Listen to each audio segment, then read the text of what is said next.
amis téléspectateurs, bienvenue à votre émission Partage ton expérience.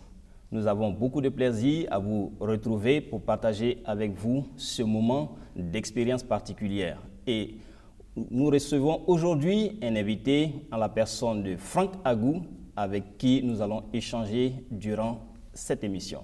Bienvenue, Monsieur Franck. Merci beaucoup. Nous sommes heureux de vous recevoir sur notre plateau et nous serions bien heureux de pouvoir vous écouter, nous raconter votre expérience. Alors, dites-nous un peu, vous avez connu un parcours scolaire assez intéressant, mais à partir du supérieur, vous avez commencé à avoir quelques ennuis. Alors, est-ce que vous pouvez nous parler un peu de ce parcours-là? Oui, effectivement, les ennuis étaient liés à ma foi. Donc en 2005, j'ai eu le bac en 2005. Et là, mon objectif, quand j'étais au lycée, c'était d'aller dans une école, donc une école de renom. C'était là mon objectif. Il s'est trouvé qu'après le bac, je n'ai pas été orienté donc, dans cette école, alors que j'avais de bons résultats qui, normalement, me permettraient d'être dans cette école. Mais je n'ai pas été orienté dans cette école. Et puis, je n'ai même pas été orienté à l'université. Wow. Donc, c'était déjà là le début de mes ennuis. Donc, les ennuis ont commencé et vous avez quand même pu intégrer l'université. Oui, j'ai pu intégrer l'université, mais avec beaucoup de difficultés. Avec beaucoup de difficultés. Parce que je suis allé voir certains responsables de l'université qui m'ont dit qu'effectivement mes résultats étaient bons. Donc, il se pourrait qu'on pense en moi dans une autre vague d'étudiants qui étaient un peu dans le même cas que moi. Okay. Et ce qui se passait, c'est que j'ai été orienté avant d'être dans ma filière définitive, c'est-à-dire les sciences économiques. Oui. J'ai été orienté d'abord dans deux filières différentes. Donc, on m'a d'abord orienté en sciences physiques. Donc, j'ai commencé les cours en sciences physiques pendant 3 mois. Après, l'administration m'a informé que je ne suis plus en sciences physiques, mais que je suis maintenant en faculté de droit. Donc, je suis allé suivre encore les cours en faculté de droit pendant 2 ou 3 mois encore. Et c'est après, quelques mois encore, que l'administration m'informe que je suis définitivement en sciences économiques. Vous comprenez que l'année était déjà avancée. Effectivement, l'année était déjà avancée, on faisait déjà les dernières sessions et je suis arrivé, donc j'ai pu seulement composer dans la matière, une seule matière qui était l'anglais. L'anglais, voilà. Sans avoir suivi les cours de sciences économiques. Non, non. Là, il était évident que la réussite ne pouvait pas être au rendez-vous. Effectivement, donc je reprenais comme ça ma première année. Sans véritablement suivre des cours, sans être évalué. Donc, je reprenais la première année. Donc, on passait maintenant en 2006. Donc, en 2006, j'étais encore en première année. C'est là que j'ai suivi régulièrement les cours et les compositions ont commencé maintenant à être placées dans des jours qui étaient en contradiction avec ma foi. Donc, ce qui se passait en sciences économiques, c'est qu'il y a 2 sessions. Il y a une première session et une deuxième session. Généralement, la première session se fait les samedis et dimanches. Et là, puisque le samedi, selon la parole de Dieu, j'étais censé être à l'église en train d'adorer Dieu, faisait que je ne pouvais pas composer dans ces matières qui tombaient les samedis. Donc, ce que je faisais, c'était de pouvoir être essentiellement très concentré afin de valider les matières qui se tenaient les dimanches. Et celles qui se tenaient les samedis, puisqu'on faisait une deuxième session, et là, je n'avais pas le droit de rater. C'était la seule option pour pouvoir aller en classe, en année supérieure. Et par la grâce de Dieu, j'ai pu aller en année supérieure. Donc, j'étais maintenant en deuxième année. Deuxième année. Voilà. Alors, vous êtes arrivé en deuxième année. Est-ce que le problème a persisté? Oui. C'est entre guillemets, une tradition. C'est comme ça les sessions sont programmées. En deuxième année, c'était le même schéma. Et puisque j'avais déjà développé une stratégie qui me permettrait d'avancer, c'est cette stratégie-là que j'ai employée. Donc, mais là, j'ai été plus performant parce que j'ai eu la mention assez bien en deuxième année. Wow. Mais toujours en composant une partie des matières en première session, une autre parti en deuxième session. En d'autres termes, quand on est fidèle à Dieu, on peut toujours réussir malgré les obstacles qui se dressent sur le chemin. Effectivement, effectivement. Et la deuxième année s'est terminée donc brillamment. Oui. Et vous arrivez en année de licence. En année de licence. En année de licence, la chose se complique un peu.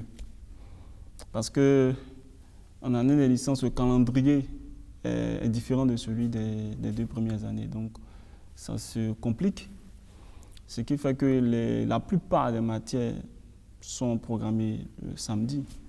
Wow. Donc, ce qui fait qu'il est impossible pour celui qui veut réellement vivre sa foi de pouvoir passer l'année de licence, à moins que Dieu fasse un miracle. C'est que j'ai pas eu. La stratégie des 2 premières années n'a pas fonctionné en licence. Voilà. Alors, comment est-ce que vous faites pour vous en sortir alors, dans ce cas? Donc là, j'ai échoué, année de licence.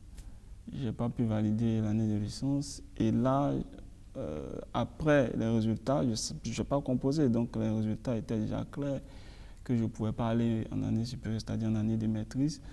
Et pendant ce temps, j'avais préparé un test. Donc c'était un concours et dans la préparation, je suis tombé malade. Wow.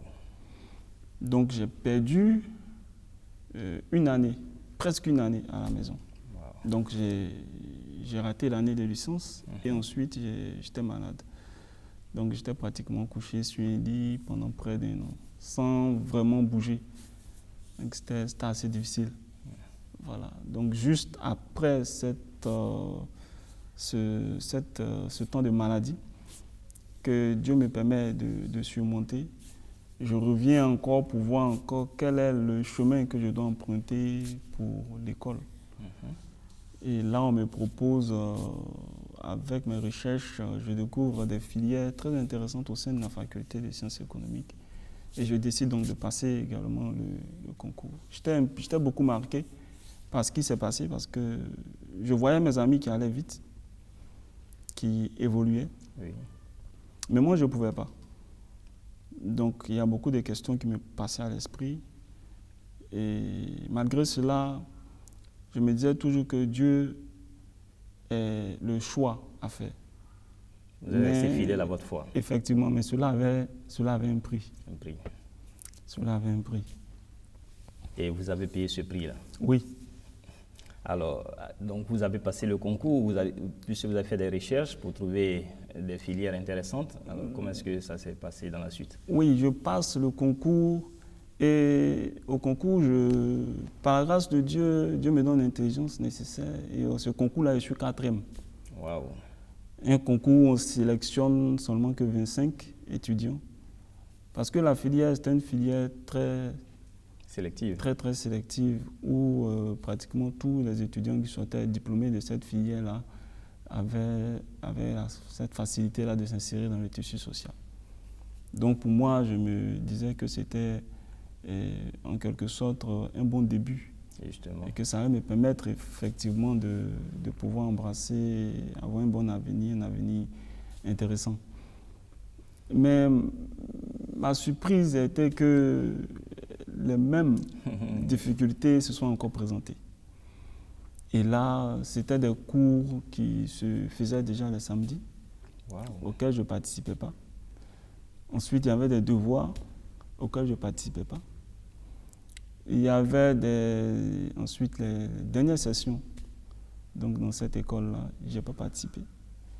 Lorsque j'ai vu le calendrier des sessions, je suis allé voir mon directeur d'études de cette école. Oui.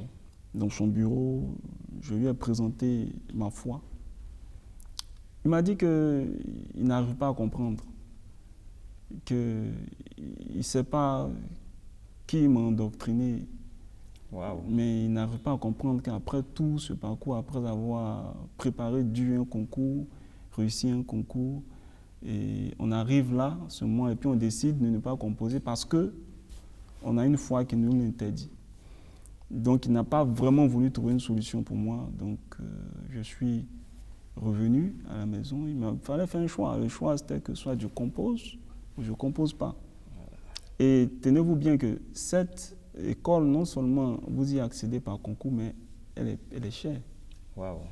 Donc là, c'était mes parents qui, en l'occurrence mon frère, qui a financé en grande partie ces cours-là. Donc vous comprenez que vous avez non seulement une responsabilité vis-à-vis de vous-même, mais vis-à-vis aussi de ceux qui ont financé vos études. Les études. Donc ce qui se passe, c'est que c'est le statu quo. Je ne compose pas, je décide de ne pas composer. Et j'échoue à cette session d'examen. Donc je dois reprendre. Je dois reprendre l'année. Alors que tous mes amis, tous les 24 autres sont allés en année supérieure. Et vous devez reprendre. Oui. Avec la nouvelle vague qui arrive. Avec la nouvelle vague qui arrive. Et là, je me rappelle la première fois où je me suis retrouvé avec les nouveaux venus. Et le directeur est venu dans la salle, il a dit à la salle qu'il y a un doublon dans la classe. Wow. Il y a un doublon dans la classe, mais qui a décidé lui-même de reprendre. C'est une façon de vous affaiblir moralement. Effectivement. Et là, dans cette épreuve-là, c'était beaucoup plus sur le moral que ça se jouait. Il faut être capable de pouvoir faire face aux différences, faire face à tous ceux de fois qui ne te comprennent pas et d'autres qui font semblant de pouvoir jouer sur ton moral. C'était là la véritable difficulté. Donc, ce qui se passait, j'ai vu que cette année allait être la même que l'année passée. Donc, je décide de quitter l'école. Sans composer en fin d'année, enfin, sans arriver en fin d'année? Non, sans arriver en fin d'année. Deux mois de cours de la nouvelle année que je reprenais, je décide d'arrêter parce que... La scolarité est déjà payée? Non, la scolarité n'est pas encore liquidée. Voilà, okay. Elle n'est pas encore payée. Donc, c'est le même scénario qui va se reproduire, donc je décide de retourner. Donc là, c'était une décision difficile parce qu'il fallait aller expliquer cela à ceux qui ont financé tes études. Donc là, vous comprenez que quand vous expliquez cela, vous dites en même temps à ceux qui ont financé votre étude que vous êtes entièrement responsable parce qu'ils ont fait leur part. Justement. Et là, ce qui se passait, c'est que je suis allé, j'ai prié, j'ai demandé à Dieu de m'orienter parce que je ne savais plus trop quoi faire. Et là, vous aviez déjà passé combien d'années à l'université? On était déjà, là, nous sommes dans les années 2010-2011. Nous sommes dans les années 2011. Donc 2010-2011. Donc ça fait pratiquement 5 ans. 5 ans à l'université. Voilà, sans avoir un diplôme. Voilà. Alors que vous étiez déjà bien parti pour être en année de maîtrise au moins. Effectivement. Sinon au-delà. Voilà. Donc la situation était très difficile.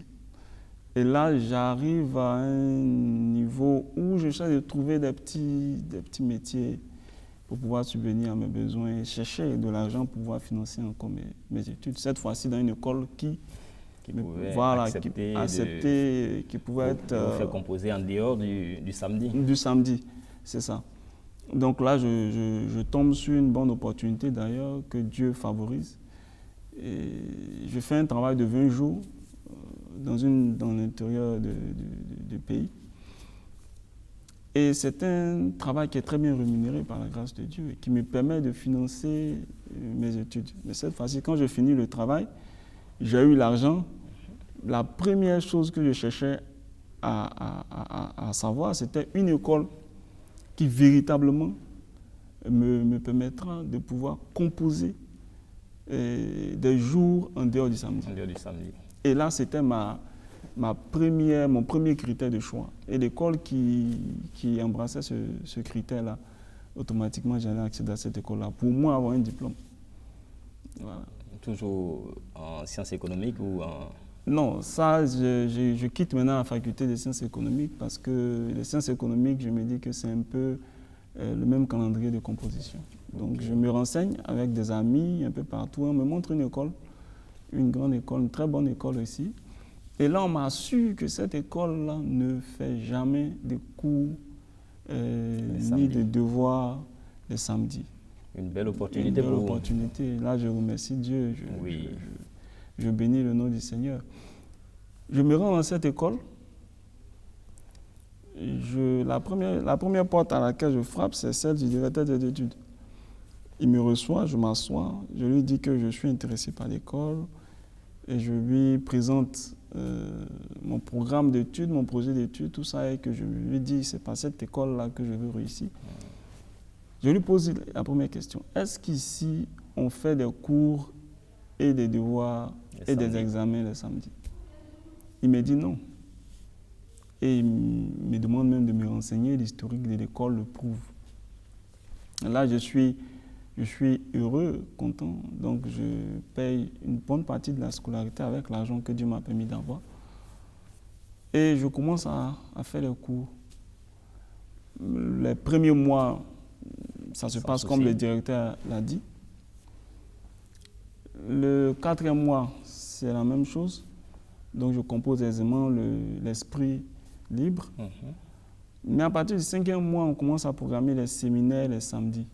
Wow. Les séminaires au sein de l'école. Bon, les séminaires, bien entendu, on n'est pas obligé de participer aux séminaires. Après les séminaires, 2 mois après, ce sont les cours qui sont programmés les samedis. Ça devient difficile. Oui. Et certainement, les devoirs vont suivre. Effectivement. Et là, je me demandais pourquoi c'est en ce moment-là que l'école commence à changer ses habitudes.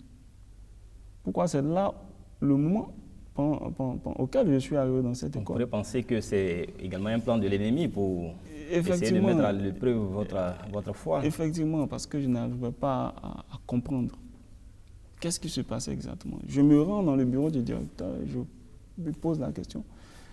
Monsieur le directeur, lorsque nous nous sommes vus la première fois, voilà ce que vous m'avez dit. Et maintenant, voilà ce que je constate. Et je vous avais dit que c'était en contradiction avec ma foi. Justement. Il m'a dit, oui, je me rappelle de cet entretien que nous avons eu. Je lui ai dit, mais qu'est-ce que je fais? Parce que moi, je veux composer et je veux avancer à la classe supérieure. Il m'a dit, bon, rédige un courrier. Dans ce courrier-là, tu expliques ta foi et puis tu dis ce que tu veux. Donc, tu fais proposition de solution. C'est ce que je fais. Et là, je lui remets en plus du courrier un petit livre qui explique le fondement spirituel du jour du samedi. Et il reçoit le courrier plus le livre. Mais c'est comme si rien ne s'est fait.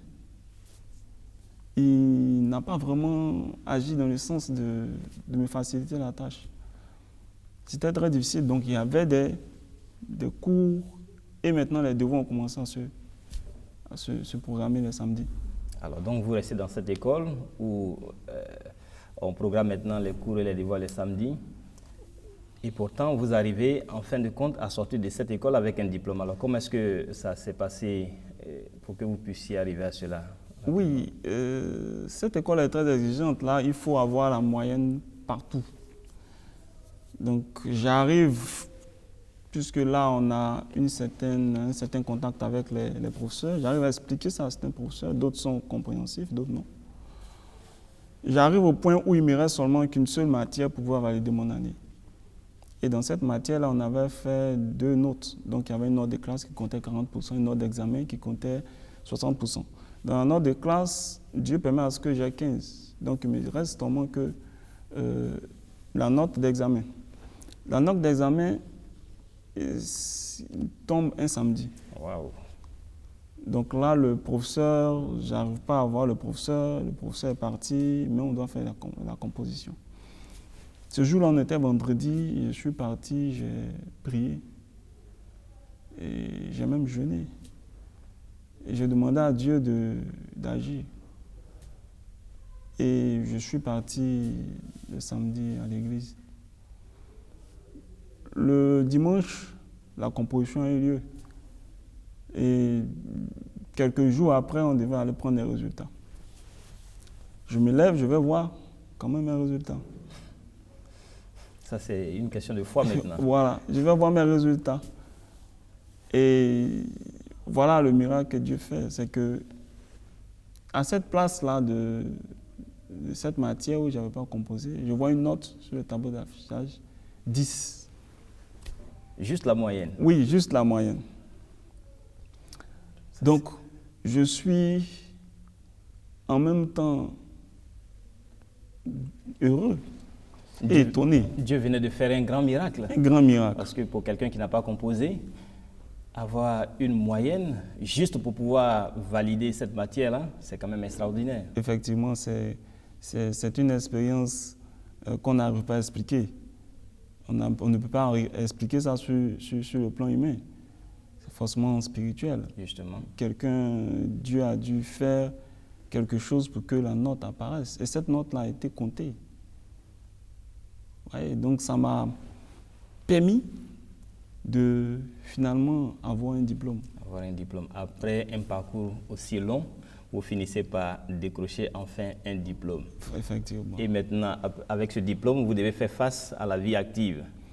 Oui, et là, ce qui se passe, c'est que le monde de l'emploi n'est pas aussi facile. Donc, je passe d'abord par un moment, une période de flottement.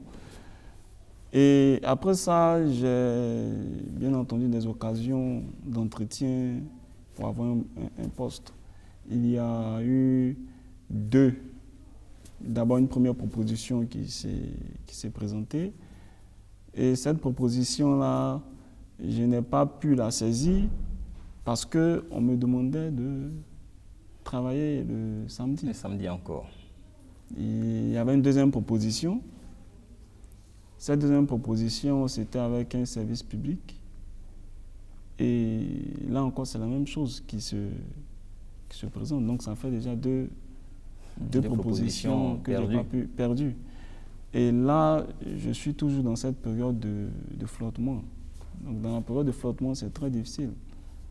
Mais il faut faire un choix. Et ce choix était très difficile. Entre-temps, j'étais plus sous la responsabilité des parents. Il fallait que moi-même, je m'assume. Donc, il y avait des dépenses à gérer. Et là, il fallait gérer les dépenses. Alors, comment est-ce que vous arrivez à gérer ces dépenses-là? Il faut dire que Dieu a toujours eu la main sur ses enfants. Dieu dit dans le livre de Matthieu qu'il prend soin de ses enfants. Justement. Je pense que c'est cette expérience-là que j'ai vécue. Parce qu'il y avait toujours de petites occasions, de petites opportunités, de fois de une semaine, de 3 jours qui se présentaient, que je saisissais et là on me payait. Et c'est avec cet argent-là que je vivais. Mais je n'avais pas un salaire régulier, mais Dieu, comme dans le désert, il nourrissait ses enfants de la manne. Je pense que c'est cette expérience-là que Dieu a partagée avec moi et ça m'a véritablement marqué jusqu'à présent. Je vendais aussi des petits objets comme des ordinateurs, voilà, pour pouvoir subvenir à mes besoins. Mais il fallait vivre par la foi, même dans cette période-là, et c'est ce qui se passait. J'imagine que ça n'a pas été facile pour vous. Non, pas du tout. Et là survient une autre proposition. Oui, là, il y a une troisième proposition qui m'a particulièrement marqué. C'était une proposition d'une très très bonne entreprise qui venait de s'installer avec de gros capitaux qui étaient dans le domaine de la finance. Donc là, il y a quelqu'un qui me recommande comme candidat. C'était une personne qu'on s'était vu 2 fois et on est devenus amis, on a échangé. Il m'a dit qu'il y a une opportunité ici, mais vu ton parcours scolaire et professionnel, je crains que cette opportunité-là soit un peu trop haute pour toi parce que les concurrents sont vraiment, vraiment importants. C'était des personnes, effectivement, qui avaient des responsabilités dans des entreprises. Donc, le poste était un poste très, très important. Et je lui demande de m'aider quand même, de me recommander. Ce qu'il accepte finalement. Donc, il accepte sans être vraiment convaincu. Justement, parce qu'il se dit, vous ne faites pas le poids. Voilà. Et là, j'arrive, on m'appelle pour un test d'entretien.